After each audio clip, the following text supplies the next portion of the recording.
देवेंद्र सिंह राणा। हर आंख नम है। शायद ही पत्रकारों में कोई ऐसा पत्रकार होगा जिसके जहन में देवेंद्र सिंह राणा की वो हंसती हुई तस्वीर ना आती होगी। मेरा देवेंद्र सिंह राणा के साथ जो रिश्ता था वो एक पत्रकार और एक नेता का तो था ही। मेरी पहली मुलाकात देवेंद्र सिंह राणा से साल 2008 में हुई, जब नेशनल कॉन्फ्रेंस अपने जम्मू कश्मीर में जो उनका शेर कश्मीर भवन में दफ्तर है उसके मीडिया सेल को चलाने के लिए एक मुलाजिम की तलाश कर रही थी। मैं उस वक्त कश्मीर टाइम्स में काम करता था और मैं चूंकि अच्छा लिखारी था और लोग कश्मीर टाइम्स के जरिए मुझे जानते थे, तो कुछ लोगों ने कहा कि फलां जगह पर एक मुलाजमत है, आप इस मुलाजमत के लिए फिट बैठते हैं तो आप फलां आदमी से जाकर मिलिए। तो मैं छन्नी में जो विकीलीड्स का दफ्तर है वहां पर मैं गया और मेरी देवेंद्र सिंह राणा से मुलाकात हुई। उन्होंने मुझे एक तनख्वाह कहा कि ये तनख्वाह आपको देंगे और आप हमारा मीडिया सेल चलाइए। मैं दफ्तर में गया और चंद एक मिनट बैठा और वहां एक लीडर आया। उसके बात करने के तरीके से और उसके बात करने के अंदाज से मुझे ये लगा कि ये काम मेरे लिए नहीं है। मैं वापस चला गया और मैंने अपना काम दोबारा से शुरू किया और अपना काम करने लगा। यानी आधे एक घंटे के लिए भी मैंने सहाफत नहीं छोड़ी और अपनी सहाफत करने लगा। और वो जो गया भी था मैं, वो सिर्फ इसलिए कि एक मुलाजमत मिलेगी जिसमें मुझे इतनी तनख्वाह मिलेगी और मैं इस तनख्वाह पर काम करूंगा। बहरहाल वहां से शुरुआत हुई। उसके बाद एक दो बार उन्होंने फिर कोशिश की, किसी शख्स को मेरे पास भेजा कि भाई इस लड़के को कहिए ये आए और हमें ज्वाइन करे, लेकिन मैंने नहीं किया और मैं उसके बाद अपनी सहाफत उसी तरीके से करता रहा जैसे मैं कर रहा था।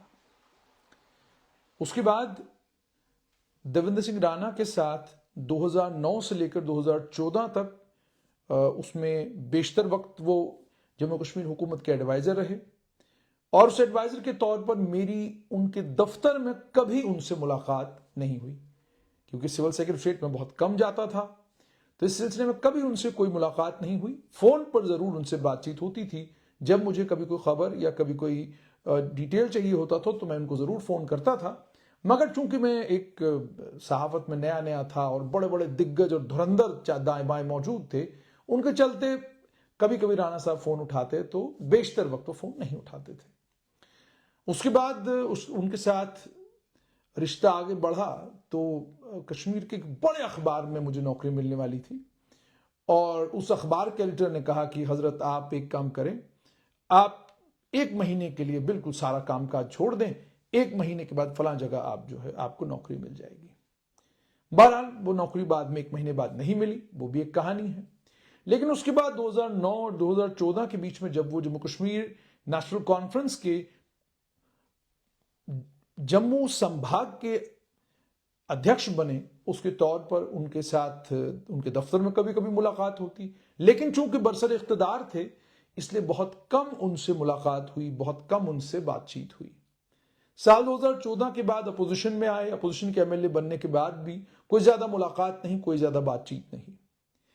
लेकिन जब सोशल मीडिया उरूज पर आया और हमने स्ट्रेट लाइन शुरू किया, उसके बाद जाकर देवेंद्र सिंह राणा से मुलाकात होनी शुरू हुई। और मुझे थोड़ा सा ये भी याद आ रहा है कि जिस तरह का जर्नलिज्म में कश्मीर टाइम्स में या उसके बाद अर्ली टाइम्स में किया करता था, उसको लेकर एक बार स्वर्गीय देवेंद्र सिंह राणा ने मुझे सलाह दी। उन्होंने मुझे कहा कि आप जैसा लिखते हैं ये ठीक है, वक्ती तौर पर लोगों को ये अच्छा लगता है कि आप किसी के बारे में कुछ लिख रहे हैं, किसी की मुखालफत कर रहे हैं, किसी को करप्ट बता रहे हैं या कुछ भी आप कर रहे हैं, ये वक्ती तौर पर इंसान को ठीक लगता है।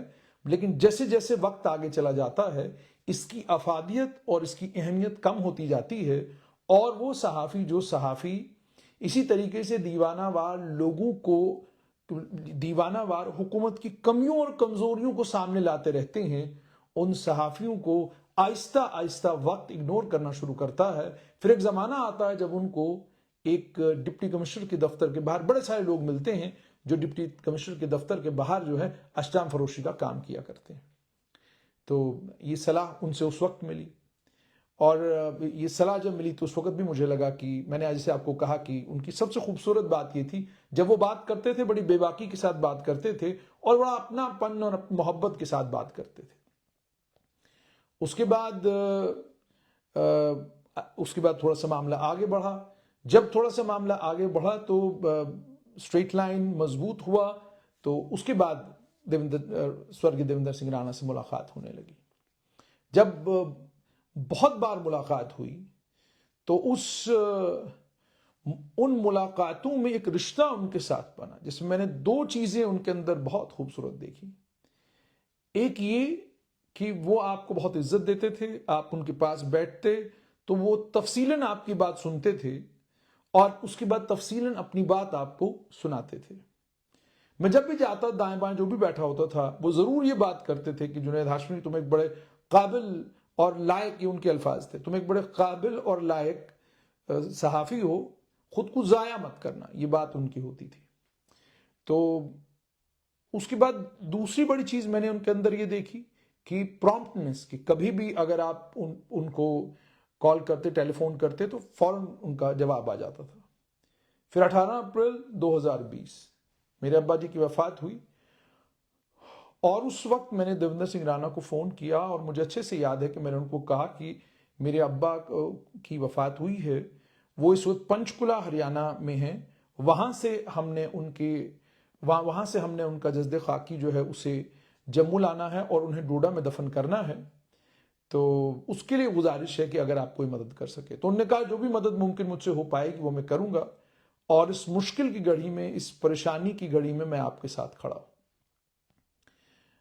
और मुझे अच्छे से याद है, मैंने मरकज़ में भी एक वज़ीर थे, उनको भी एक SMS लिखा था, लेकिन मरकज़ के वज़ीर के पास उस SMS को पढ़ने का वक्त नहीं था।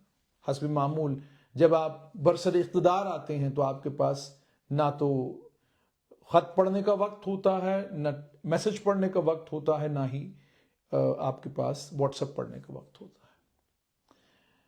उसके बाद जब भी मैं राणा साहब के पास जाता, उनसे जब भी बात होती, चाहे वो जम्मू पे होती, चाहे वो कश्मीर पे होती, शायद ही इतने बड़े कद का दूसरा कोई आदमी मौजूद होगा जिस शख्स का जम्मू और कश्मीर को लेकर जो कथन था, जो उनकी बातें थी, वो बिल्कुल उनके अपने कैरेक्टर के साथ मेल खाती थी। मैंने बड़ी बार देवेंद्र सिंह राणा को कहना कि आप तो डोडा के रहने वाले हैं, आप नगरोटा में क्यों हैं, आप अपने इलाके में वापस आइए, आपके इलाके के लोग आपका इंतजार कर रहे हैं। तो उन्होंने कहा कि मैं उस इलाके में तो बिल्कुल आना चाहता हूं, लेकिन फिर नगरोटा के लोगों का क्या होगा। मैंने इस कॉन्स्टिट्यूंसी को संजोया है, बड़ी मेहनत इस कॉन्स्टिट्यूंसी के ऊपर की है, तो अब इस वक्त इस कॉन्स्टिट्यूंसी को छोड़ के एक नई कॉन्स्टिट्यूंसी में चले जाना, मैंने कहा जी कोई नई कॉन्स्टिट्यूंसी नहीं है। आप अगर डोडा ईस्ट से भी खड़े हो जाएंगे तो वहां पर जो भी आपके मध्य मुकाबिल होगा वो हार जाएगा। उसकी सबसे बड़ी वजह यह है कि आप भले ही इस वक्त बीजेपी में आ गए हों, लेकिन आपसे मुसलमान और हिंदू दोनों ये मजहबी फिरकों के लोग एक जैसी मोहब्बत करते हैं और बेइंतहा मोहब्बत करते हैं। आप कहीं से भी खड़े होंगे तो आप जीत जाएंगे। तो उन्होंने कहना कि सियासत बिल्कुल एक अलग खेल है और ये समाज में जो हमारा उठना बैठना है ये बिल्कुल अलग है। सिदरा उन्होंने पहुंच जाना, वहां पर ईद के दिन मुबारकबाद देना, शायद ही कोई शख्स था जो उनके कमरे में जब जाता उसका वालिहाना इस्तकबाल नहीं होता, और फिर अगर उनको कोई खुसूसी बात करनी होती तो अपने अंदर वाले कमरे में ले जाते, कोई इंपॉर्टेंट बात करनी होती तो अलग से बात करते। और मुझे उनका वो वक्त भी याद है कि मैं दिल्ली में था, मेरी एक सर्जरी थी, उस सर्जरी के सिलसिले में मैं दिल्ली में था। मैंने देवेंद्र सिंह राणा को फ़ोन किया, मैंने कहा फलां डॉक्टर है और मैंने कहीं से सुना है कि आप उसको अच्छे तरीके से जानते हैं, बड़ी मेहरबानी होगी आपकी अगर आप डॉक्टर साहब को थोड़ा फ़ोन करें कि वो खुद मेरे केस में दिलचस्पी लें।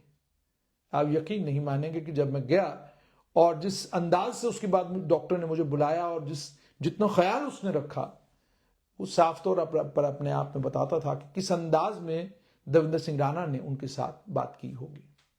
अपनी कॉन्स्टिट्यूंसी के लोगों को लेकर, अपने लोगों को लेकर जिस हमदर्दी के साथ और जिस दिलेरी के साथ वो बात करते थे, शायद ही उसके मुकाबले का, शायद ही उस तरीके से बात करने वाला अब जम्मू संभाग को या कश्मीर संभाग को कोई मिलेगा। अब थोड़ा सा उनकी सियासी बसीरत के बारे में और उनकी सियासी सफर के बारे में जो मैंने देखा है। नेशनल कॉन्फ्रेंस में देवेंद्र सिंह राणा थे और नेशनल कॉन्फ्रेंस में वो नेशनल कॉन्फ्रेंस के प्रोविंशियल प्रधान थे। जो मेरे पास इत्तला है उसके मुताबिक उन्होंने ना डोडा के किसी नेशनल कॉन्फ्रेंस के बड़े लीडर को डिस्टर्ब किया, ना राजौरी पुंछ के किसी बड़े लीडर को डिस्टर्ब किया, लेकिन उनकी कदकाठी इतनी बड़ी हो गई और वो सबके बीच में से बड़े बन के निकल आए और उमर अब्दुल्ला के साथ उनकी कुर्बत के चलते वो एक बड़े लीडर बन गए। ये पार्टी के बहुत सारे लीडरों को हजम नहीं होता था और सबसे बड़ी परेशानी उन पार्टी के लीडरों के लिए ये थी कि देवेंद्र राणा का कद इतना बड़ा हो चुका है, अगर ये इसी तरीके से रहा तो वक्त दूर नहीं जब वो नेशनल कॉन्फ्रेंस में बिल्कुल वहीं पर पहुंचेगा जहां पर नेशनल कॉन्फ्रेंस में कुछ और लोग एक वक्त और एक दौर में पहुंच गए थे। इक़्तिदार की परेशानी किसको नहीं होती, मेरा दबदबा बना रहे इसकी परेशानी किसको नहीं होती। Old and worn out lot. अब मैं ओल्ड लॉट यानी पुराने वो तमाम सियासतदान जिन सियासतदानों की वाबस्तगी देवेंद्र राणा के साथ थी, ये नेशनल कॉन्फ्रेंस की लीडरशिप बड़ी बेहतर बताएगी कि क्या मामले थे, क्या मसाइल थे जिनकी वजह से देवेंद्र सिंह राणा ने नेशनल कॉन्फ्रेंस छोड़ दी। और उसके बाद उस आदमी के सियासी कद का अंदाजा कीजिए कि अपनी आखिरी सांस तक उस शख्स ने डॉक्टर फारूक अब्दुल्ला हो, उमर अब्दुल्ला हो, दोनों को लेकर कोई ऐसी बात नहीं कही जिसको लेकर यह कहा जाए कि देवेंद्र सिंह, जिसको लेकर यह कहा जाए कि ये सियासी मयार से नीचे उतरना है। बिल्कुल कोई ऐसी बात नहीं की। सियासी बातें जरूर की कि हम दिल्ली गए, हमने बड़ी कोशिश हुकूमत बनाने के लिए की, लेकिन जो अक्सर लीडर करते हैं कि आप किसी जमात को छोड़ देते हैं, उसके बाद उस जमात के लीडरों को के खिलाफ गालियां बकते हैं, उस जमात के लीडरों के ऊपर अलग अलग तरह के इल्जामात लगाते हैं, उस जमात के लीडरों को लेकर हर तरह की वो बात करते हैं जो अमूमन आप नहीं करते। लेकिन देवेंद्र सिंह राणा ने बिल्कुल ऐसा कुछ नहीं किया। उन्होंने वो डिसेंसी बिल्कुल आखिरी लम्हे तक मेंटेन करके रखी। कोई इंटरव्यू आपकी नजरों से नहीं गुजरेगा जिस इंटरव्यू में आप देवेंद्र सिंह राणा को नेशनल कॉन्फ्रेंस के उन लीडरों के बारे में बात करते हुए सुनेंगे जिनको लेकर उन्होंने पार्टी की लीडरशिप से शिकायत की और शिकायत करके जब शिकायतों का अजाला नहीं हुआ तो उसके बाद पार्टी छोड़ दी। कहीं नहीं सुनेंगे, किसी कोई इंटरव्यू नहीं। और उसके बाद नया सहाफी हो या पुराना सहाफी हो, सबको एक जैसी इज्जत देना और बिल्कुल नौजवान बच्चे जो सहाफत की दुनिया में जिनका पहला पहला कदम हो उनको भी अपने गले लगाना, ये उस शख्स की एक और खसूसियत थी। किसी को उसने नहीं छोड़ा। जिनका हाथ एक बार पकड़ लिया, आखिरी लम्हे तक, आखिरी सांस तक उस शख्स ने उस हाथ को पकड़े रखा।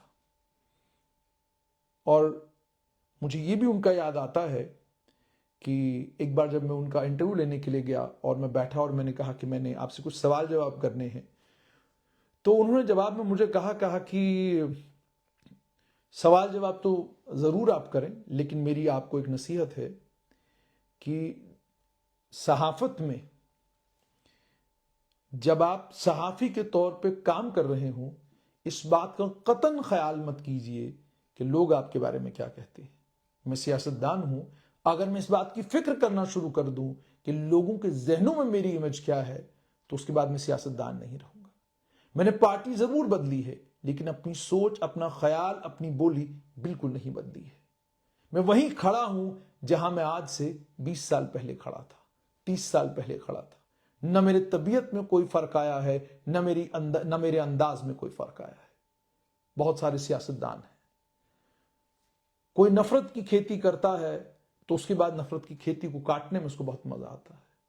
कोई हिंदू मुसलमान करके वोट मांगता है, कोई गुजर पहाड़ी करके वोट मांगता है, कोई पीर मुरीदी के चक्कर में वोट मांगता है, कोई किसी बाजी की मदद से लीडर बन जाता है, कोई किसी बड़े महंत संत की वजह से लीडर बन जाता है, कोई लोगों के जज्बात उभार के लीडर बन जाता है, कोई गाली दे के लीडर बनता है, कोई किसी कौम को कटघरे में खड़ा करके लीडर बनता है, कोई किसी का घर जला के लीडर बनता है, कोई किसी की इज्जत की तबाही करके लीडर बनता है, लेकिन देवेंद्र सिंह राणा वाहिद एक फर्द वाहिद था जिसने तमाम मजहब के लोगों को एक साथ लाकर नगरोटा में सियासत की। और इस बार जो उनका जीतने का मार्जिन था, वो जितने इंतखाबात उनने लड़े उनमें सबसे ज्यादा था। यानी इस वक्त, जिस वक्त हिंदू और मुसलमान ने बिल्कुल हिंदू और मुसलमान करके वोट डाला, इस दौर में भी, इस वक्त में भी, इस तूफान के बीच में भी देवेंद्र सिंह राणा वहीं खड़ा था जहां साल 2014 में एक आंधी आई नरेंद्र मोदी की। उस आंधी में सब कुछ बह गया जम्मू में, लेकिन अगर कोई शख्स खड़ा रहा तो देवेंद्र सिंह राणा। यानी आप किसी एक मजहब को ख्याल में रखकर इलेक्शन लड़ते हैं, आप वोट बैंक को ख्याल में रख के वोट लड़ते हैं, इलेक्शन लड़ते हैं। आप ये ख्याल करके वोट इलेक्शन लड़ते हैं कि अगर मैं ये वाला मजहबी दाव खेलूंगा तो मैं जीत जाऊंगा। वो शख्स था जिसने कभी मजहब के नाम पर सियासत नहीं की। उसके स्टेज से कभी कोई ऐसा नारा नहीं लगा जिसको मजहबी नारा कहा जाए या जिसको बांटने वाला नारा कहा जाए। यह शख्सियत थी देवेंद्र सिंह राणा। ये नुकसान सिर्फ बीजेपी को नहीं हुआ है, यह कलेक्टिवली पूरे जम्मू संभाग को नुकसान हुआ है। मैं हवा के साथ बदलते मिजाज को देख रहा हूं, मैं हवा के साथ लोगों का बदलता रुख देख रहा हूं। मैं देख रहा हूं कि लोग किसी भी तरीके से इस बदली हुई हवा में, बदले हुए मिजाज में, इस बदली हुई दुनिया का हिस्सा बनने की पूरी कोशिश कर रहे हैं कि किसी तरीके से वो लोग ऊपर वाले मुझसे खुश हो जाएं। लेकिन वो एक शख्स था जिसने अपना मिजाज हवा के साथ नहीं बदला। उसने कहा ठीक है, नेशनल कॉन्फ्रेंस में हूं तो जो आइडियोलॉजी है उस पर खड़ा रहूंगा। 5 अगस्त 2019 के बाद जो मुश्किल हालात आए नेशनल कॉन्फ्रेंस के ऊपर, उन मुश्किल हालात में वो शख्स सीसा पिलाई दीवार की तरह खड़ा रहा।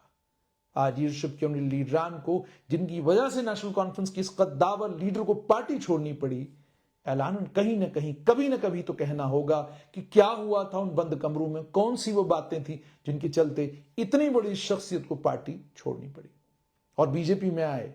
और 3 साल 4 साल के ही अरसे में लीडरशिप का वो कॉन्फिडेंस जीत लिया कि इस वक्त जब लीडर ऑफ द अपोजिशन का फैसला होना था तो देवेंद्र सिंह राणा का नाम सरफहरिस्त था। और सिर्फ इतना ही नहीं, बल्कि जम्मू कश्मीर का भारतीय जनता पार्टी के स्टेट प्रेसिडेंट के लिए भी एक वक्त देवेंद्र सिंह राणा नंबर 2 या नंबर 3 पर थे। तो ये जो कॉन्फिडेंस आप अपनी लीडरशिप का 2-3 साल 4 साल के अंदर अंदर जो शख्स जीत पाया, और जिस शख्स को इस कॉन्फिडेंस को जीतने के लिए अपने मिजाज में, अपनी सियासी सूझबूझ में, अपनी सियासी समझ में कोई बदलाव लाने की जरूरत नहीं पड़ी, यानी फिट होने की जरूरत नहीं पड़ी, उसका नाम देवेंद्र सिंह राणा। आप उनके घर पर जाते, उनसे मुलाकात करने के लिए, वो एक हजूम में से आपको पहचान लेते और बुलाते, जुनैद हाशमी वहां क्यों खड़े हो आप। और जब मैं बाहर खिसकने की कोशिश करता, गेट से बुलवा लेते, जुनैद हाशमी को ले आओ, मैंने बात करनी है जुनैद हाशमी के साथ। ये मिजाज जिस आदमी का हो, ये तबीयत जिस आदमी की हो, वो कोई छोटा मोटा सियासतदान नहीं हो सकता। मैंने कहा आपको कि आप देवेंद्र सिंह राणा को लेकर कुछ भी कह सकते हैं, लेकिन कोई शख्स आपको इस पूरे जम्मू कश्मीर में नहीं मिलेगा जो आपको यह कहेगा कि देवेंद्र सिंह राणा ने मजहब की बुनियाद पर, जात की बुनियाद पर, बिरादरी की बुनियाद पर वो किसी के साथ खड़े हुए या किसी के बारे में कोई ऐसी बात की। वो जब ऑफिसरों से मुखातिब होते थे तो जो अंदाज मुखातिब होने का होता था, उसको लेकर आज एक बहुत बड़ी बात हुई कि जम्मू कश्मीर के पूर्व राज्यपाल NN वोहरा ने अपने कंडोलेंस मैसेज में कहा कि इतना विजनरी आदमी, आज पूरा जम्मू कश्मीर उससे खाली हुआ है। आज अपोजिशन में एक ताकतवर क्रेडिबल आवाज जो फाइनेंस पे बात करती, जो जम्मू कश्मीर के हर मसले पे बात करती, आज वह आवाज खामोश हो गई है। विपक्ष आज कमजोर हो गया है। विपक्ष इसलिए आज कमजोर हुआ है कि अब जो भी शख्स उस कुर्सी पर बैठेगा वो सब कुछ हो सकता है, मगर देवेंद्र सिंह राणा नहीं हो सकता। मेरे बहुत सारे इख्तलाफात उनके साथ थे। उन इख्तलाफात के बावजूद आज अगर मैं उनको लेकर बात कर रहा हूं तो बात करने की सिर्फ वजह यह है कि वो एक शख्स जो सारे शहर को वीरान कर गया, सारे शहर को। शायद ही कोई शहर का ऐसा आदमी होगा, कोई शख्स होगा जिसकी आंख कल नम न हुई हो, जिसकी आंख आज नम न हो। आप उनके बारे में थोड़ा सा जहन में जब कोई पिक्चर लाते हैं तो आपकी आंखों में आंसू आने शुरू हो जाते हैं। वो आंसू खुद आते हैं। उसकी वजह यह है कि उस शख्स का आपके जहन पर, आपके दिल पर असर ही इतना ज्यादा है। देवेंद्र सिंह राणा की सियासी पॉलिटिकल कंट्रीब्यूशन की अगर मैं बात करूं तो उनका सबसे बड़ा कंट्रीब्यूशन यह था कि जम्मू को पॉलिटिकली एम्पावर करने की का जो कॉन्सेप्ट था, जिस कॉन्सेप्ट नोट की बात दुनिया ने की, उस कॉन्सेप्ट नोट पर काम करना जो है वो देवेंद्र सिंह राणा ने तब शुरू किया जब किसी के जहन में ही पिक्चर नहीं थी कि पॉलिटिकल एम्पावरमेंट किस बला का नाम है। नेशनल कॉन्फ्रेंस में रहकर जम्मू की बात करना, बीजेपी में आने के बावजूद जम्मू कश्मीर की बात करते वक्त हर समुदाय की बात करना और अपने मिजाज में और अपने अल्फाज में कोई बदलाव न लाना, ये इसी कमाल का नाम देवेंद्र सिंह राणा था। इसीलिए कल हुजूम था। रोने वालों में वो भी थे जिनको अब ये लग रहा है कि देवेंद्र सिंह राणा के बाद अब उनकी देख रेख करने वाला कोई नहीं। आंखें नम उन लोगों की भी थी जिनको ये लगता था कि हमारा सियासी मुस्तकबिल बिल्कुल महफूज है क्योंकि हम इस शख्स के साथ खड़े हैं। आंखें नम उन लोगों की भी हुई जो लोग देवेंद्र सिंह राणा की सियासत के साथ इख्तलाफ रखते थे। आंखें नम उनकी भी हुई जिन्होंने देवेंद्र सिंह राणा को क्रिटिसाइज किया अलग अलग मौकों पर, और वो भी अश्कबार थे जिन लोगों ने देवेंद्र सिंह राणा को लेकर सियासी हलकों में एक अलग माहौल पैदा करने की कोशिश की। डॉक्टर फारूक अब्दुल्ला ने भी बड़ा एक जबरदस्त मैसेज उनको लेकर दिया।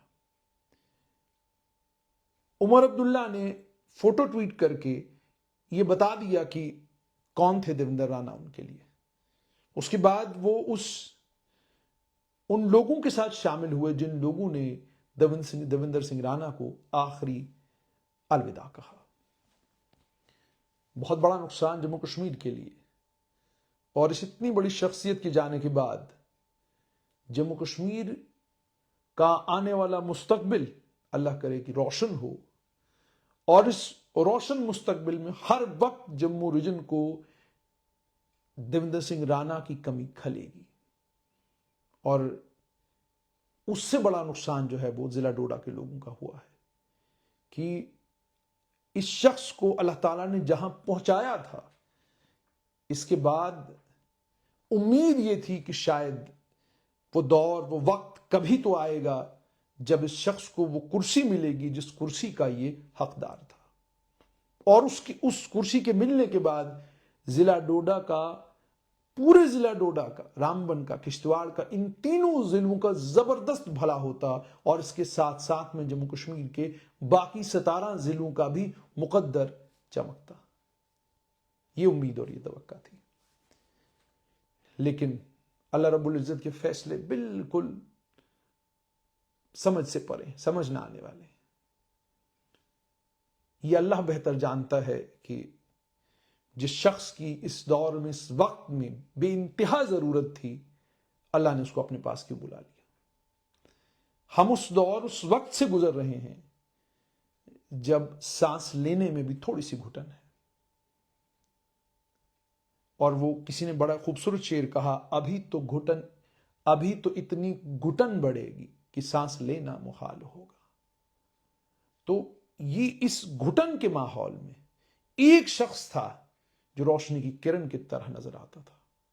एक शख्स था जिसके दरवाजे पर जाते वक्त आप हेजिटेट नहीं करते थे, आपको फिक्र नहीं होती थी कि न जाने यहां क्या होगा। और मैं बिल्कुल आम आदमी की बात कर रहा हूं, हर आम शख्स। एक वो शख्स जिसकी महफिल में किसी की हिम्मत नहीं पड़ती थी कि किसी मजहब का या किसी फिरके का नाम लेता। एक वो शख्स जिसकी मौजूदगी में किसी की हिम्मत नहीं पड़ती थी कि वो किसी की तजलील करता, किसी के बारे में कोई गलत बात बोलता, बर्दाश्त नहीं करते थे। और मैं ये भी कैसे भूलूं कि मामूली बात के लिए अगर किसी वक्त देवेंद्र सिंह राणा को फोन करते तो वो उस मामूली बात को भी इतना संजीदगी के साथ लेते थे कि जब उनके दफ्तर से आपको वापस टेलीफोन आता तो आप हैरान होते थे कि ये शख्स किस आदमी को कहां पर और कैसे आंकता है। मुझे याद है कि एक छोटा सा सियासी सफर जो मेरा शुरू हुआ वो यूं था कि साल 2014 में मामूली सा एक 2-1 महीने का सफर जिसमें मैंने सियासत में कदम रखा और देवेंद्र सिंह राणा के साथ मुझे नगरोटा में एक जगह जाने का मौका मिला। और चूंकि मैं, जैसे मैंने आपको कहा, बहुत एम्बिशियस था उस दौर में, उस वक्त में होते हैं जो मिडिल क्लास फैमिलियों से हम लोग जो डोडा, भद्रवाह, किश्तवाड़ की पहाड़ियों से उतर कर जम्मू पहुंचते हैं, वो बड़े एम्बिशियस होते हैं। उनके जहन में हर वक्त ये होता है कि हमें जिंदगी में कुछ कर दिखाना है। हमको भी एक वहम हुआ कि शायद हम सियासी तौर पर कुछ कमाल कर सकते हैं। तो उस सियासत करने के चक्कर में जब हम नेशनल कॉन्फ्रेंस के साथ गए तो मुझे अच्छे से याद है कि देवेंद्र सिंह राणा के साथ में एक जगह गया तो वहां मैंने तकरीर की। जब तकरीर खत्म हुई तो उन्होंने कहा कि कभी जब ये लड़का मेरे साथ होगा और ये कभी मिनिस्टर बनेगा तो ये वीडियो जो है, ये कैसेट मेरे पास रहेगा, ये मैं अपने पास रखूंगा सीडी, और उस वक्त फिर ये सीडी आपको मैं गिफ्ट के तोहफे के तौर पर दूंगा। बहरहाल वो एक मामूली सी, वो कहते हैं ना कि आप जिंदगी में थोड़ा सा इधर थोड़ा सा उधर हो जाते हैं, थोड़े से इधर हो गए थे। तो उसके बाद हमें जब पता ये चला कि नहीं, तुम एक मिडिल क्लास फैमिली के एक क्लर्क के बच्चे हो, तुम्हारी औकात और हैसियत से बाहर सियासत है, तो हमने उसको बिल्कुल सियासत से किनारा कशी की और हम वापस सहाफत के मैदान में आए। तब से आज तक उसी तरीके से सहाफत कर रहे हैं, उसी मिजाज में सहाफत कर रहे हैं जिस मिजाज में हमको सहाफत आती है। तो ये मेरी उनके साथ, और मेरी कोई भी तल्ख याद जो है देवेंद्र सिंह राणा के साथ नहीं है। बहुत सारे लोगों के साथ बड़े तल्ख एक्सपीरियंसेस हुए हैं, वो फिर कभी, लेकिन ये एक शख्सियत थी जिस शख्सियत के साथ मेरी जितनी भी यादें हैं वो बहुत खूबसूरत और ऐसी यादें हैं कि जो इंसान को इंस्पायर करती हैं, जो इंसान को हर वक्त इंसान को मजबूर करती हैं कि आप मेहनत करते रहें। आप सोचिए, वो बीमार थे, उनकी तबीयत ठीक नहीं थी, लेकिन कभी बीमार नहीं लगे, कभी नहीं लगा कि वो तकलीफ में हैं, कभी नहीं लगा कि वो परेशानी में हैं। हर वक्त लगा कि वो एनर्जेटिक हैं, हर वक्त लगा कि वो जोश में हैं, जज्बे में हैं। और बस वही अफसोस कि जो मकाम अल्लाह ताला को उन्हें देना चाहिए था, जहां उनको वक्त पर पहुंचना चाहिए था, वहां मुझे लगता है पहुंचने से पहले ही अल्लाह ताला ने उनको अपने पास बुला लिया। तो उनके परिवार को अल्लाह ताला हिम्मत दे, ताकत दे कि वो इस सदमे को बर्दाश्त कर सकें। और ये कमी उनके परिवार में कभी पूरी नहीं हो सकती, क्योंकि ऐसा शख्स इर्रिप्लेसेबल है। ऐसा कोई दूसरा आदमी जम्मू कश्मीर में कहीं नजर नहीं आता कि आप कद में इतने बड़े हैं, अल्लाह ने दौलत आपको बेइंतहा दी हुई है, लेकिन न दौलत का घुमंड, न दौलत का गुरूर, और ना ही अपने रुतबे का या अपनी पोजीशन का दिमाग में कोई खुमार। हर वक्त मिट्टी, हर वक्त जमीन से जुड़ा हुआ इंसान। बहुत कम लोग ऐसे होते हैं। यहां तो लोग अपना मिजाज और अपने बोलने का अंदाज और अपने सोचने का अंदाज इलेक्शन जीतने के 24 घंटे में बदलते हैं। 48 घंटों के अंदर अंदर अपने रुफकाओं को भूल जाते हैं और 1 महीने के अंदर अंदर अपने एहसानमंदों को भूल जाते हैं। यह मिजाज है लोगों का सियासत में। पर देवेंद्र सिंह राणा बिल्कुल इससे उलट और इससे अलग थे। अल्लाह ताला उनके घर वालों को हिम्मत दे, ताकत दे कि वो इस सदमे से, इस तकलीफ से बाहर आ सकें। बड़ा मुश्किल है। उनकी कमी पूरे जम्मू कश्मीर को होगी, बिलखुसूस उनकी कमी जम्मू रीजन को जबरदस्त महसूस होगी। आने वाले दिनों जबरदस्त महसूस होगी। हर मामले में बात करने वाला दूसरा शख्स अब आपके पास नहीं है। अल्लाह ताला उनके अहले खाना को, अल्लाह ताला उनके भाई को, उनके पूरे परिवार को ये सदमा झेलने की हिम्मत दे और उनकी आत्मा को भी अल्लाह ताला शांति दे। और जैसा किसी ने कहा है कि लीडर बहुत पैदा होंगे, लेकिन देवेंद्र सिंह राणा जैसा बहुत कम। और जैसे मैंने आपको कहा कि स्ट्रेट लाइन पर किसी एक सियासतदान को लेकर जब मैं ऑबिचुअरी की बात करता हूं या किसी सियासतदान को लेकर जब मैं बात करता हूं, उसकी कदकाठी की बात करता हूं, तो मैं उसको किसी न किसी की चीज के साथ मुंसलिक करके बात करता हूं। ये एक वाहिद शख्स था जिसको किसी मजहब, किसी जात पात, किसी पार्टी, किसी एक खित्ते से, किसी एक इलाके से, किसी एक मजहब से जोड़कर कतन नहीं देखा जा सकता, बिल्कुल नहीं देखा जा सकता। कितने गरीबों की खबरगिरी करता था, कितने यतीमों के सर का ये साया था, कितने लोग ऐसे थे जो बेबस थे, महकूम थे, माजूर थे, जिनके लिए देवेंद्र सिंह राणा हर वक्त अवेलेबल था। ये वो शख्स था। तो इतने बड़े शख्स का इस दुनिया से चले जाना, खास तौर पे जहां तक जम्मू कश्मीर के लिए तो नुकसान है ही है, जम्मू संभाग के लिए बहुत बड़ा नुकसान है। अल्लाह ताला उनके परिवार के लोगों को ये सदमा झेलने की और उनकी गैर मौजूदगी में, देवेंद्र सिंह राणा की गैर मौजूदगी में उनके जो किए अधूरे काम है उनको पूरा करने की पूरी हिम्मत और ताकत उनके परिवार को दे।